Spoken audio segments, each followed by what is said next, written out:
تو اس کی اچھی حالت بھی مصلیوں سے مقتدیوں سے دیکھی نہیں جاتی. ایسا ایک گروپ ہر مسجد میں ہوتا ہے.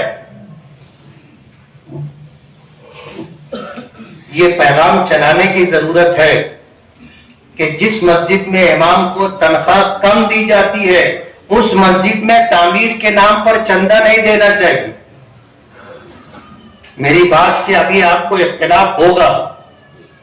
یہ در و دیوار پر جو آپ نے ٹائل لگائے ہیں اس کی ضرورت نہیں تھی. یہ علامات قیامت میں سے ہے. اللہ کے رسول صلی اللہ علیہ وسلم نے اس سے منع کیا ہے.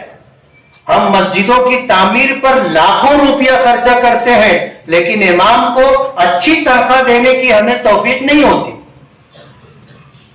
تنخواہ دینے کے لیے اگر بڑھانے کی بات آئے تو ٹرسٹیوں میں اختلاف ہو جاتا ہے. انہیں تو کیا سمجھا تھا؟ کہاں سے لائیں گے؟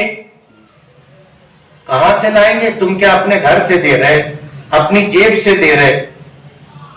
جو خدا دے رہا ہے تم دو وہ خدا دے گا. تو ہم لوگوں کو امام کے تعلق سے اپنی سوچ بدلنا چاہیے، اپنا رویہ بدلنا چاہیے. احترام کی نظر سے دیکھیں، عزت کا سلوک کریں اور خاموش خدمت کریں. اس بات کی کوشش کریں کہ امام کو اچھی تنخواہ ملے. یہ کوئی فقیر نہیں ہے کہ آپ کے دروازے پر بھیک مانگنے کے لیے آئے گا. یہ سفید پوش شخص ہے جو اپنی عزت ڈھانپ کر کے آپ کی مسجد میں خدمت کر رہا ہے. 5 وقت آپ تکبیر تحریمہ کے ساتھ نماز پڑھ کر پہلی صف میں دیکھو تو آپ کو اندازہ ہوگا کہ کتنا مشکل کام ہے.